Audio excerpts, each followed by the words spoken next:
Vamos a compartir con ustedes en estos momentos una entrevista con el director ejecutivo del Instituto Ecuatoriano de Economía Política, Joselo Andrade. Muchas gracias por estar con nosotros. Hay países de Norteamérica, algunos de Latinoamérica y también de Europa, cuyos gobiernos han asistido a los empresarios y, por supuesto, a los trabajadores y ciudadanos. Pero, ¿qué puede suceder en aquellos en los que más bien se pide sacrificio a las empresas y también a los trabajadores? Fernando, un gran saludo y gracias por la oportunidad de compartir algunas reflexiones con tu audiencia. Espero te encuentres muy bien de salud y así mismo las personas que nos están escuchando. Bueno, respondiendo a tu pregunta, lejos de otorgar estímulos fiscales al sector productivo de la economía ecuatoriana, el gobierno, se encuentra tratando de trasladar la factura del peso de la administración y la carga pública hacia el sector privado. Esto no es sostenible. En pocas palabras, lo que necesitamos es que se inyecte liquidez al sector privado, no que se reste liquidez del sector privado. El sector privado no solamente que se encuentra a problema, o se encuentra literalmente paralizado. Para ello, como estamos ante necesidades de financiamiento diferentes a las del pasado, la realidad que estamos afrontando en este momento es en extremo diferente a la que nosotros teníamos antes del COVID, en la que ya teníamos problemas.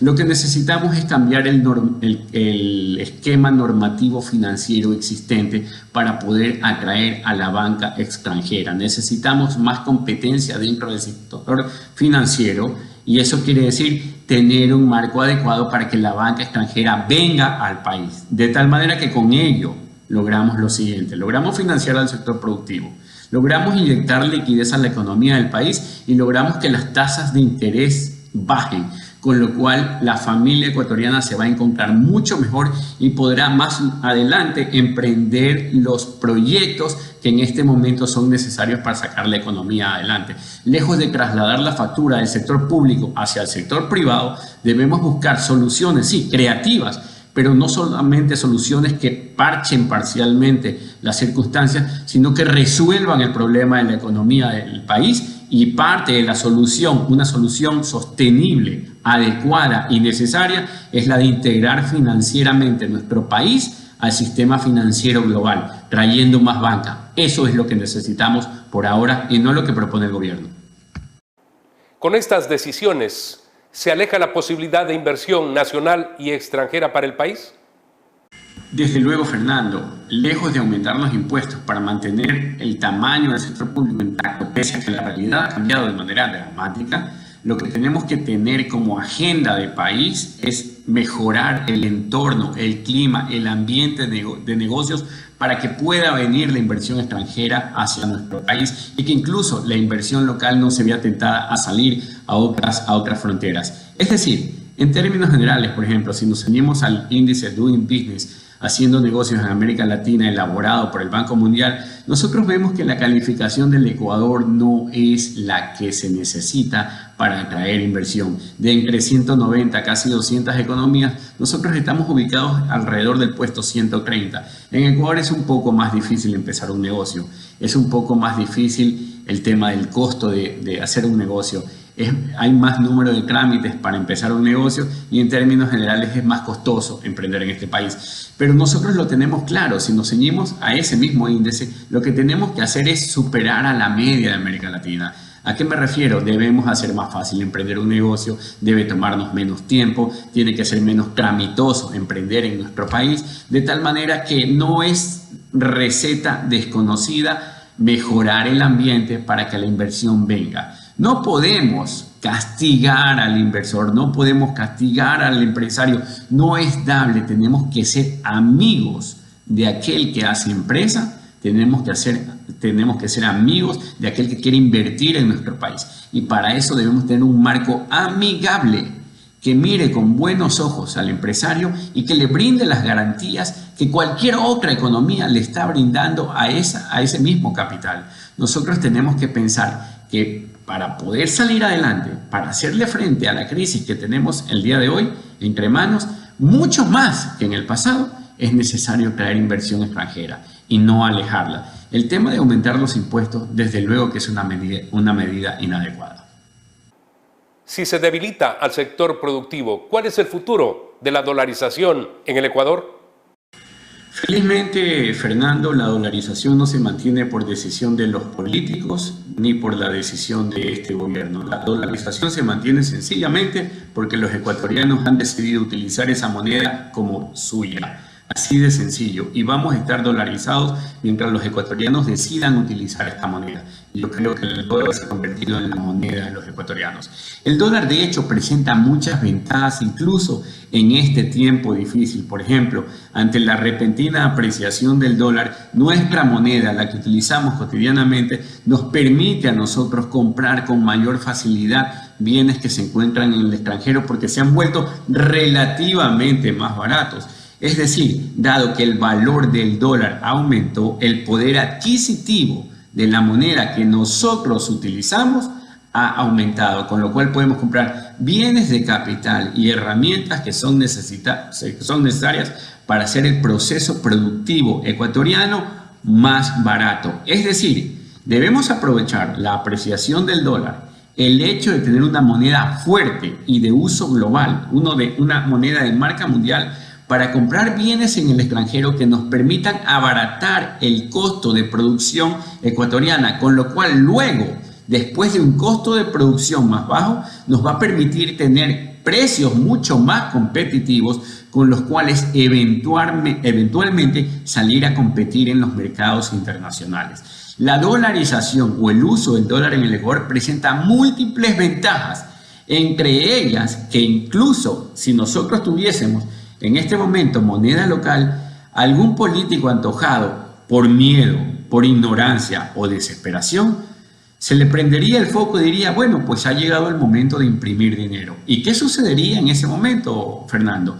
Si se imprimiese dinero, agregaríamos una ficción a la realidad de nuestro país, haciéndonos creer de que no existe un problema, cuando existe un problema. Y cuando hay un problema en la economía, así como en la vida cotidiana, lo primero que hay que hacer es reconocer que este existe para poder enfrentarlo. Si tuviésemos una moneda distinta del dólar y nuestros políticos hicieran uso político de la misma, tendríamos más liquidez en el sistema, liquidez aparente, dinero falso, no respaldado en la producción, que daría lugar a que vivamos una aparente ficción como si no estuviese sucediendo realmente el problema que tenemos enfrente, y al final del día esto trasladaría o se convertiría en una crisis muchísimo mayor que se agregaría a la crisis de enfrentar lo que se conoce como COVID-19 o la pandemia que estamos viviendo. Menos mal tenemos a la dolarización, que es la base sobre la cual se cimienta la economía ecuatoriana. De hecho, es el mejor acierto de política monetaria que hemos tenido. Y curiosamente, porque el truco o la magia de la dolarización radica en que no somos nosotros quienes manejamos nuestra moneda, porque la historia del Ecuador ha demostrado, no una, sino un sinnúmero de veces, que nunca hemos tenido la seriedad, el compromiso e incluso el conocimiento suficiente para manejar de manera responsable una moneda.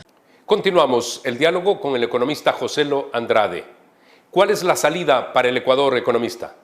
¿Cuál es la salida para el Ecuador? Bueno, es una pregunta bastante compleja y que tiene algunas aristas. Sin embargo, está clarísimo que en materia del sector público es necesario achicar el tamaño del Estado. Existen dependencias que no tienen ninguna razón de ser. Es necesario hacer un ajuste en la masa salarial. Hay que entender que los ingresos del sector público se han desplomado y que cualquier crédito internacional lo que haría es solventar un problema de manera pasajera. Sin embargo, el gasto en nómina, el gasto en sueldos y salarios es un gasto de manera recurrente. Así que cualquier crédito internacional sería una solución parcial, pero no una solución de fondo, por lo que necesitamos achicar el tamaño de la nómina, es decir, hacer un renunciamiento por parte del sector público a una parte de sus ingresos de la misma manera que en el sector privado está sucediendo. Por otro lado, definitivamente es necesario renegociar los términos de la deuda existente, trasladar algunos de esos pagos hacia el futuro y buscar más bajas tasas de interés, al igual que ha estado siempre pendiente dentro de la tarea económica de nuestro país. Por el lado del sector privado, desde luego necesitamos una reforma laboral urgente, una reforma que sea dirigida por el sector empresarial, una reforma que sea entendida y dialogada por los empresarios y por las personas que laboran dentro de la empresa, no una reforma que sea liderada por políticos ni por el gobierno precisamente. Nadie más que el empresario para entender cuál es su realidad. No es lo mismo la realidad de la costa, de la sierra o del sector manufacturero que el del sector de restaurantes. Las realidades o los escenarios en cada sector son distintos, por lo cual es necesario que sean ellos los que encuentren las soluciones para hacerle frente a los problemas que esta pandemia ha ocasionado. Eso en materia de reforma laboral. Es necesario, desde luego, contratar por horas y que existan muchas nuevas modalidades de trabajo, pero que son los empresarios y los colaboradores de las empresas los que deban elaborar esa nueva hoja de ruta, no un Ministerio de Trabajo y mucho menos un grupo de políticos. Por el otro lado, también necesitamos inyectar liquidez al sector privado, como lo mencioné, y esto a través de integrar financieramente el Ecuador al mundo, y desde luego necesitamos acuerdos comerciales de manera urgente para poder hacernos partícipes de los beneficios del comercio, traer bienes de capital que nos permitan producir a más bajo costo y con lo cual ser competitivos, y desde luego traer bienes que sean mucho más baratos a la economía del país, mejorando la situación precisamente de aquellos que menos recursos tienen. Sabemos lo negativo que es dejar de honrar las deudas, porque las consecuencias vienen después. Sin embargo, la situación es diferente ahora. Por la pandemia, ¿se puede plantear una cesación de pagos temporal? Bueno, en este aspecto hay que ser claros, Fernando. Es necesario sentarnos a renegociar los pasivos existentes. Hay que hacerlo. Hay que buscar mayores plazos y menores tasas de interés. Si hay oportunidad de hacerlo y con un equipo adecuado se puede realizar esa gestión. Pero no se puede alegremente, de manera irresponsable y además populista, caer en la cesación de pagos, porque esto esgrimiría mayores costos para el país, costos de corto, mediano y de largo plazo. El miedo es mal consejero. Lo que tenemos que hacer es honrar los créditos que hemos obtenido en el pasado. Honrar viene de honrado y hay que ser honrados, hay que ser decentes, hay que ser personas responsables. Si necesitamos construir credibilidad para el Ecuador, necesitamos honrar los créditos que hemos adquirido en el pasado para poder obtener créditos en el futuro basados en la reputación que hemos construido. Desde luego necesitamos sentarnos a renegociar los términos de las deudas anteriores porque las circunstancias han cambiado y hasta los tenedores de deuda y los acreedores entienden que si se empecinan o si mantienen las posiciones que mantuvieron en el pasado, pues no van a pagarles. Y no van a pagarles no por falta de interés, sino por imposibilidad de hacerlo. En ese sentido, hay que sentarse a renegociar. Hay que tener un buen equipo negociador y hay que hacerlo responsablemente. Pero no se puede caer en el canto de sirena de dejar de pagar, porque es una mala idea, porque trae consecuencias negativas al funcionamiento de la economía, a la salud de la economía y al bienestar del país. Porque es una idea que, aunque en principio te puede hacer creer que te ayuda a gozar de una determinada liquidez, supera en mucho la desventaja, el costo de no pagar al beneficio de corto plazo de tener ese dinero en las arcas fiscales o dentro del sector público. Pagar es una sana recomendación, renegociar también es necesario, pero renegociar es una cosa y dejar de pagar es otra. Hay que sentarse con un buen equipo negociador a renegociar los términos de deuda existentes. Eso sí, desde luego, eso es de personas honradas, eso es de gobiernos responsables. ¿Por qué Panamá y El Salvador, que son países dolarizados, no sufren las tensiones, por ejemplo, de una desdolarización?